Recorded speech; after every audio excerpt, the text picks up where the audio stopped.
नमस्कार मेरे प्यारे बच्चों। आज हम बात करेंगे मैग्नेटिज्म के बारे में। इसके बारे में बात होगी मैग्नेटिज्म। अब इसमें डिफरेंट डिफरेंट चीज आएगी और क्लास 12 के अकॉर्डिंग आपको मैं इसके बारे में कुछ बताता हूं। देखिए, मैग्नेटिज्म चैप्टर स्टार्ट करने से पहले कुछ चीजें हमें पता होनी चाहिए। उन चीजों के बारे में हम पहले डिस्कस करते हैं कि मैग्नेटिज्म जब भी हम पढ़ना स्टार्ट करते हैं तो सबसे पहले हमें दो तीन बातें एकदम क्लियर होनी चाहिए। एक तो ये है कि फ्लेमिंग्स का लेफ्ट हैंड रूल, दूसरा है राइट हैंड पाम रूल। तो चलिए आइए देखते हैं कि ये होता क्या है। तो अगर मैं आपसे ये बात करूं कि अगर मान लीजिए मेरे प्यारे बच्चों कि मेरे पास एक कोई चार्ज है, चार्ज पॉजिटिव होता है निगेटिव होता है। तो अगर मेरे पास कोई पॉजिटिव चार्ज है और उसको जो है मैं किसी डायरेक्शन में किसी सर्टेन वेलोसिटी से फ्लो करा रहा हूं, यानी उसको चला रहा हूं, तो क्या वो चार्ज कोई फोर्स एक्सपीरियंस करेगा? अभी तक आपने ये देखा कि जब इलेक्ट्रोस्टैटिक पढ़ते हैं तो उसमें चार्ज स्टैटिक रहता है। अब हम क्या कर रहे हैं कि चार्ज को हम फ्लो कराएंगे। उस चार्ज के फ्लो होने के कारण क्या उस चार्ज के ऊपर कुछ फोर्स लग रहा है, इसके बारे में हम समझते हैं। तो अगर मान लीजिए कि मेरे पास एक कोई ऐसा सिचुएशन है या कंडीशन है जिसमें मैग्नेटिक फील्ड लाइंस आपकी किसी सिचुएशन में या किसी स्पेस में मैग्नेटिक फील्ड लाइंस किसी एक डायरेक्शन से दूसरे डायरेक्शन में जा रही है, तो वो कैसे कैसे जा सकती हैं? जैसे मैं ये खड़ा हूं तो मेरे पीछे से मैग्नेटिक फील्ड लाइंस आके इधर से इधर जा सकती है। तो अगर मान लीजिए पीछे से मैग्नेटिक फील्ड लाइन आ रही है तो इसका मतलब ये है कि मेरे पीछे जो है नॉर्थ पोल है और सामने मेरे साउथ पोल है। अगर मान लीजिए मैं ऐसे खड़ा होता हूं और इस तरह जा रही है तो पीछे नॉर्थ हो जाएगा, इधर साउथ हो जाएगा। अगर उधर से मेरी तरफ आ रही है, मेरे आंख की तरफ आती हुई दिख रही है, तो इसका मतलब कि उधर नॉर्थ है और मेरे पीछे साउथ है। तो इससे एक बात क्लियर होती है कि अगर मैग्नेटिक फील्ड लाइंस जिस डायरेक्शन से निकल के जिस डायरेक्शन की तरफ जाती है, यानी जिधर की साइड हम एरो दिखाते हैं उधर होती है नॉर्थ सॉरी उधर होता है साउथ, और जिधर से आती है उधर को हम नॉर्थ कहते हैं। फिर से मैं एक बार बता रहा हूं कि जिधर की साइड आप तीर का डायरेक्शन दिखाएंगे स्ट्रेट लाइन का, उधर की साइड हमारी लाइंस जो जा रही हैं वो साउथ होंगी और जिधर से आ रही हैं उसको हम नॉर्थ कहते हैं। अब वो स्पेस में सिचुएशन उसकी कुछ भी हो सकती है। उसकी सिचुएशन क्या क्या हो सकती है? अगर मान लीजिए नीचे से आ रही है और ऊपर की साइड जा रही है तो इसका मतलब कि नीचे की साइड नॉर्थ पोल है और ऊपर की साइड हमारा साउथ पोल है। मैंने राइट लेफ्ट बता दिया। अगर इधर से मेरी मैग्नेटिक फील्ड लाइंस आ रही है और इधर की साइड जा रही है तो इसका मतलब इधर नॉर्थ है इधर साउथ है, और वाइस वर्सा भी इसका यही होगा कि अगर इधर से मैग्नेटिक फील्ड लाइंस आएंगी और इधर जाएंगी तो इधर नॉर्थ हो जाएगा और इधर की साइड साउथ हो जाएगा। तो इसका मतलब कि आपको एक डायरेक्शन तो क्लियर होगी कि मैग्नेटिक फील्ड लाइंस जब भी स्ट्रेट लाइन जा रही है तो इसका मतलब कि जिधर की साइड एरो दिख रहा है वो हमारा जो है साउथ पोल होगा और जिधर से आ रही है उसको हम नॉर्थ पोल कहते हैं। अब आपने 10th में पढ़ा होगा कि मेरे पास एक बार मैग्नेट होता था और इस बार मैग्नेट में क्या करते थे, एक तरफ हम साउथ मान लेते थे और एक तरफ नॉर्थ पोल मान लेते थे। तो अगर मान लीजिए आपकी तरफ से मैं ये कहूं, आप अपनी तरफ से अगर देख रहे हैं, मैंने कहा कि नॉर्थ पोल ये है और साउथ पोल ये है, तो इसका मतलब कि ये एक मैग्नेट है, बार मैग्नेट है, और इसके अंदर से अगर आपकी मैग्नेटिक फील्ड लाइंस निकलेंगी तो ऐसे जाके और ऐसे साउथ में एंटर करेंगी और नॉर्थ से निकलेंगी फिर साउथ में जाएंगी एंटर करेंगी। इसी तरीके से नीचे से नॉर्थ में निकलेंगी, इधर नॉर्थ से निकलेंगी साउथ में जाएंगी और साउथ से इस मैग्नेट के अंदर बार मैग्नेट एंटर करेंगी। फिर बार मैग्नेट के अंदर की अगर मैं बात करूं तो उसकी डायरेक्शन जो है वो साउथ से नॉर्थ की तरफ होगी। बात क्लियर हो गई? तो इसका मतलब कि magnetic field lines close loop बनाती है। दूसरी बात कि अगर बाहर मैं स्ट्रेट मैग्नेटिक फील्ड लाइंस दिखा रहा हूं तो इसका मतलब नॉर्थ से आ रही है साउथ की तरफ वो जा रही है। तो मैग्नेटिक फील्ड लाइंस का आई होप कि आपको कॉन्सेप्ट क्लियर है कि मैग्नेटिक फील्ड लाइंस कैसे मतलब स्पेस में दिख रही है हमको, ये आपको क्लियर हो गया। अब हम बात ये कर रहे हैं कि अगर मान लीजिए कि मेरी एक मैग्नेटिक फील्ड लाइन, ध्यान से देखिए मैं इधर साइड मुड़ रहा हूं, और देखिए अगर मैंने आपसे कहा कि मैग्नेटिक फील्ड लाइन पीछे से मेरे आ रही है और इस बोर्ड के अंदर जा रही है, ध्यान से देखिए पीछे से ऐसे आई और बोर्ड के अंदर गई, तो इसका मतलब कि मैग्नेटिक फील्ड लाइंस ऐसे आते हुए चीरते हुए और बोर्ड के अंदर चली जा रही है।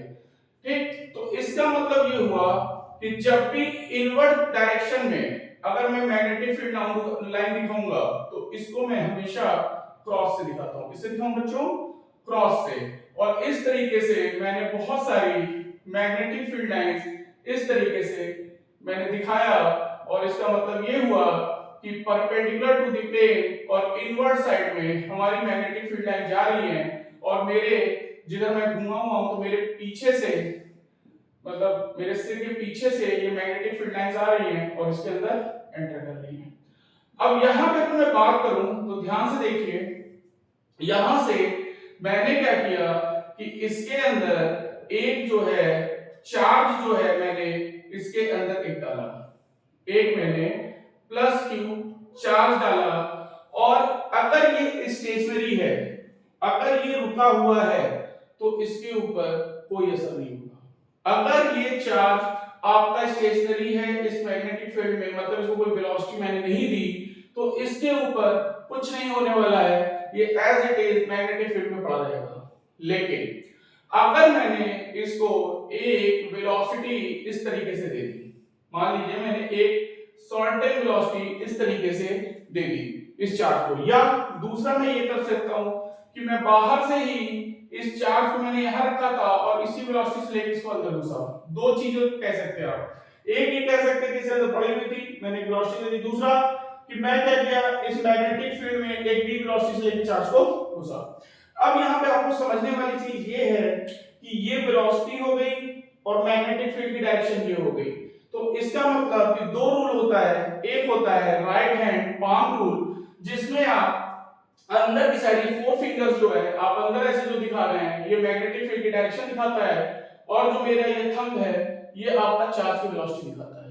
अब अगर मैं ध्यान से देखूं तो मेरा मैग्नेटिक फील्ड लाइंस इस तरीके से अंदर की साइड है और चार्ज मेरा इस तरीके से ऊपर है, तो इसका मतलब ये फोर जो ये फिंगर्स मेरी ये अंदर की साइड मैग्नेटिक फील्ड लाइन दिखाई, ये चार्ज का वेलोसिटी दिखाया, और जो ये मेरा पाम है ये इस चार्ज पे लगने वाले फोर्स को दिखाता है।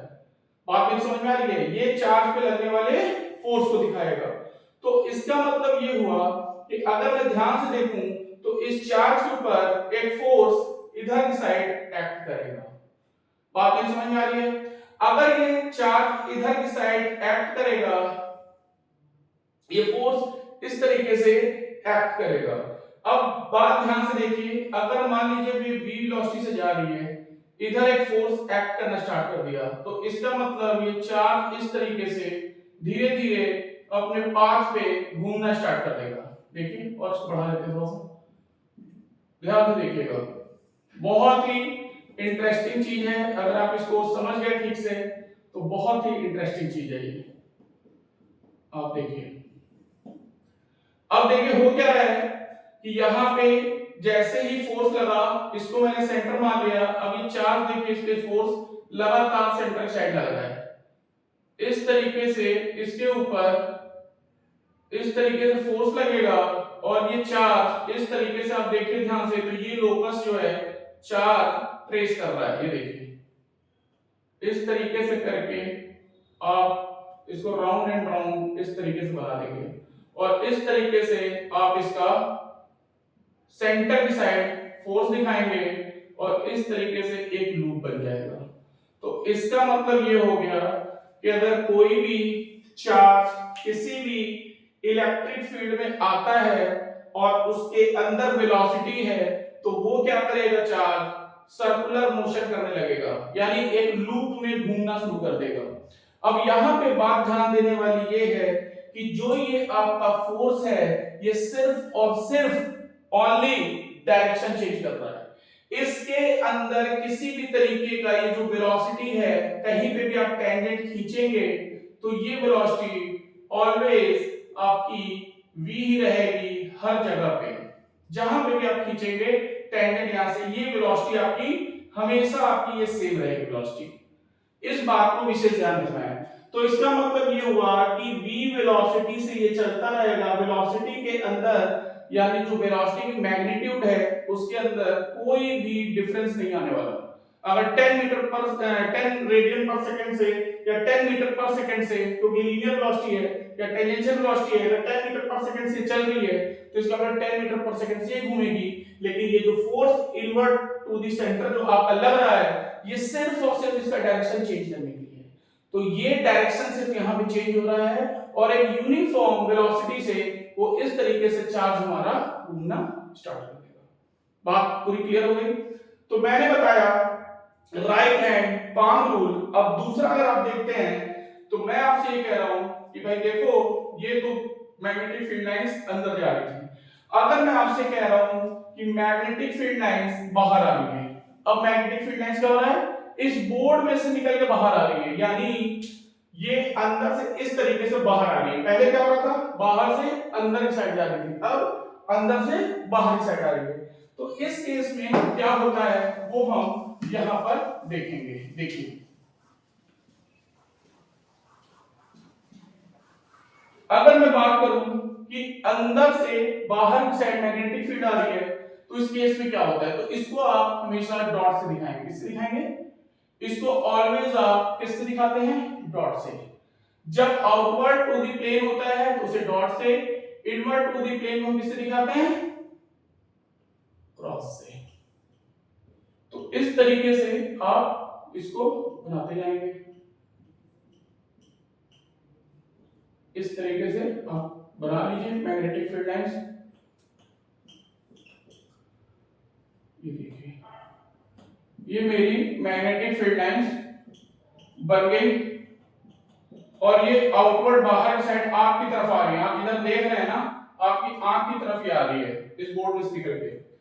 अब देखिए मैंने आपको राइट हैंड पाम रूल से बता दिया, अब मैं आपको बताऊंगा फ्लेमिंग के लेफ्ट हैंड रूल से। लेफ्ट हैंड रूल से फ्लेमिंग के बताऊंगा और इसमें अगर आप ध्यान से देखिए तो ये जो है बाहर की साइड आ रही है और फ्लेमिंग्स ने कहा था कि ये वाली जो आपकी फिंगर है, इंडेक्स फिंगर है, ये आपका मैग्नेटिक फील्ड लाइंस की डायरेक्शन दिखाता है।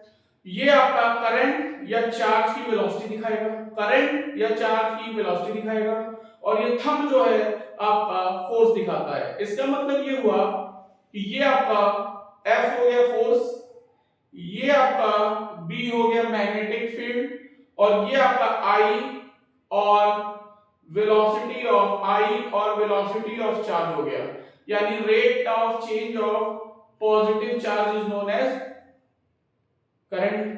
तो I कह लीजिए या चार्ज की वेलोसिटी कह लीजिए सेम है, तो इसका मतलब ये करंट या वेलोसिटी डायरेक्शन दिखाएगा, ये मैग्नेटिक फील्ड और ये आपका फोर्स हो गया। अब देखिए इसके अंदर सेम वही काम करेंगे, एक हम v वेलोसिटी से चार्ज लेके अंदर घुसेंगे, पॉजिटिव चार्ज v वेलोसिटी से लेके इस फील्ड के अंदर घुसे।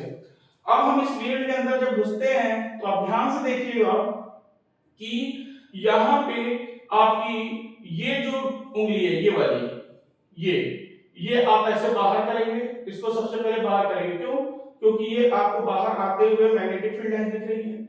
दूसरा आप क्या करोगे, करंट या वेलोसिटी, वेलोसिटी ऐसे कर देंगे। तो देखिए ये जो लाइन, ये जो उंगली है मेरी इस बोर्ड में से बाहर आते दिख रही है, ये क्या है, इसके अंदर एंटर कर रहा है चार्ज और ये क्या है, फोर्स की डायरेक्शन है।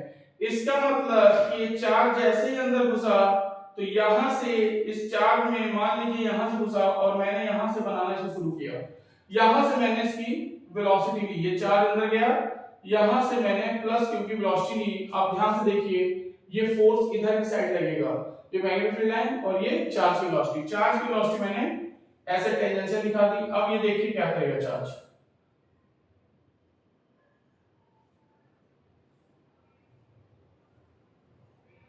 अब ये चार्ज जो है ना इस तरीके से इस फील्ड के अंदर रोटेट करने लगेगा और आप यहां पे ध्यान से देखेंगे, इसके लोकस को मिलाएंगे तो एक लूप की तरह, गोल लूप की तरह ये सर्कुलर लूप इस तरीके से बनेगा आपका।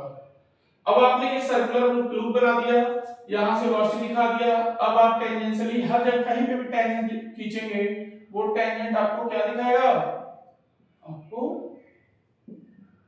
ये वेलोसिटी, और फोर्स कितना टुवर्ड्स द सेंटर, हर जगह कहां लगेगा, सेंटर की तरफ। तो ये आपका फोर्स हर पॉइंट पे लग रहा है सेंटर की तरफ, और इसी फोर्स को हम सेंट्रीपिटल फोर्स के नाम से जानते हैं।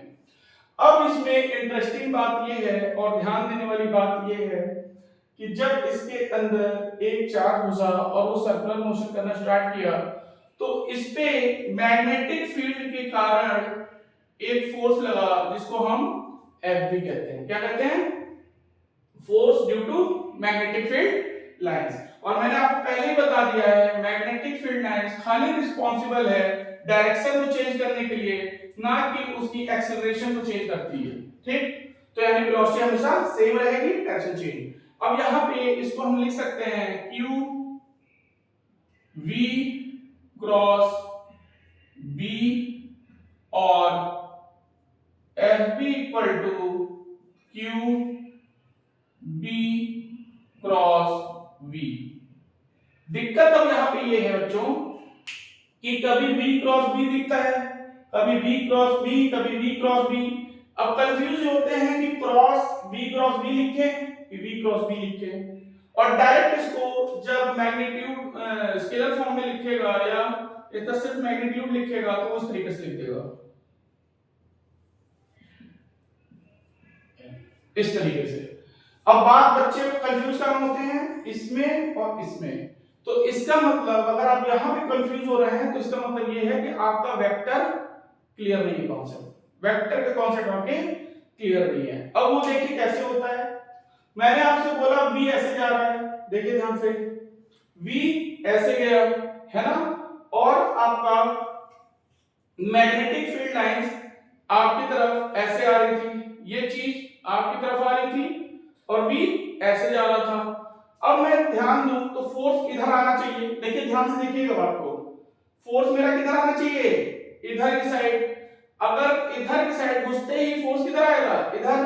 तो इसका मतलब कि अगर मैं यहां से इस वाले v से अगर मैं इसको इस तरीके से थप्पड़ मारूं तो ये मेरी तरफ आएगा, यानी इस तरीके से क्रॉस प्रोडक्ट करते हैं तो परपेंडिकुलर टू द प्लेन, ये प्लेन है, और इस प्लेन में मेरा क्या है, ये आपका मैग्नेटिक फील्ड लाइन है, और ये आपका वेलोसिटी ऑफ चार्ज है।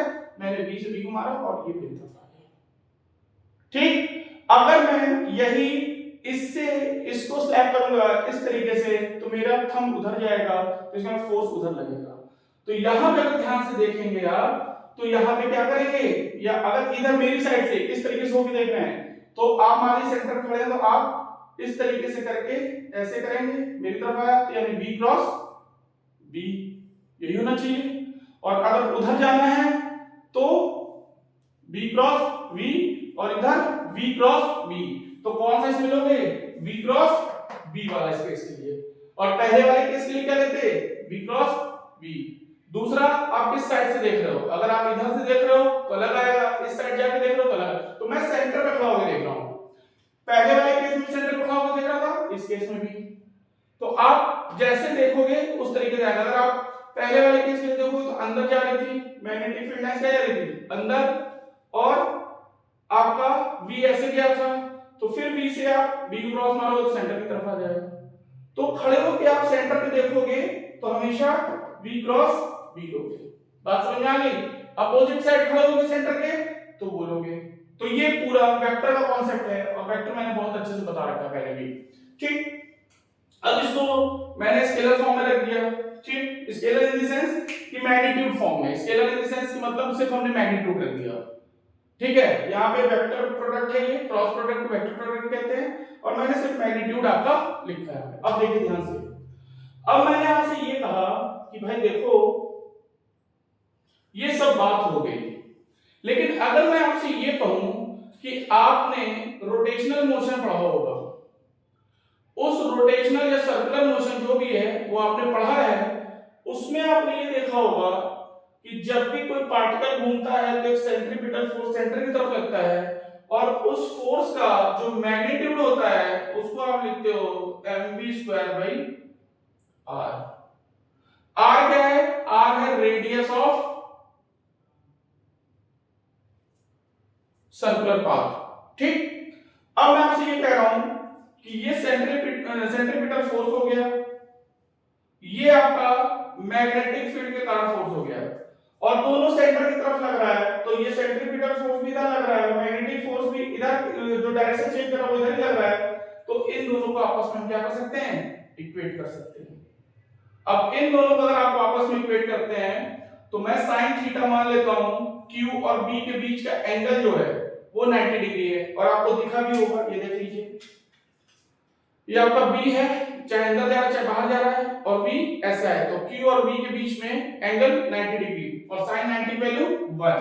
अब यहां पे इसको आप कर दीजिए, ये फर्स्ट इक्वेशन हो गई, सेकंड इक्वेशन हो गई, from equation first and second, तो इससे आप लिख सकते हो mv square by r equal to qvb, क्यों, sin 90 वैल्यू 1 हो जाएगी। अब आप इसमें कर सकते हो, इसको काट दो vb को, तो यहां पे बचेगा mv by r equal to qb, और यहां पे अगर रेडियस निकालना है तो r equal to mv by qb, इस तरीके से आप लिख सकते हो। तो ये आप रेडियस ऑफ ये सर्कुलर पाथ पे जो घूम रहा था, इसका अगर रेडियस निकालना हो ये r, तो इसके लिए ये फॉर्मूला आप लगाओगे कि चार्ज कितना रेडियस बना रहा है, मतलब जिस भी सर्कुलर पाथ घूम रहा है वहां सेंटर का रेडियस क्या है, उसके लिए फॉर्मूला ये होगा। दूसरी अगर बात कर ले तो इसी में देखिए, ऊपर बात करते हैं थोड़ा सा इसमें, ये आप फील्ड समझ चुके हो। अगर मैं आपसे ये कहता हूं कि V को एक तरफ रहने दीजिए, V को एक तरफ रहने दीजिए, और मैं आपसे कहता हूं इसको लिख दीजिए QBR, यही नीचे वाला देखिए, QBR अपॉन M। अब अगर आप ध्यान से देखिए तो V इक्वल टू होता है R ओमेगा, और इसको आप लिख सकते हो R ओमेगा हो गया V की जगह, क्योंकि आपको पता होगा ये चीज, V equal to R omega होता है, यानी tangential velocity equal to radius into angular velocity. ठीक, अब आप इसको लिख सकते हैं या एंगुलर स्पीड, जो भी कह लीजिए, वेक्टर लगेगा तो एंगुलर वेलोसिटी हो जाएगा, वेक्टर नहीं तो एंगुलर स्पीड है, इसको लिख देंगे QBR अपॉन M, R से R काट दीजिए, ओमेगा इक्वल टू हो गया QB बाई M।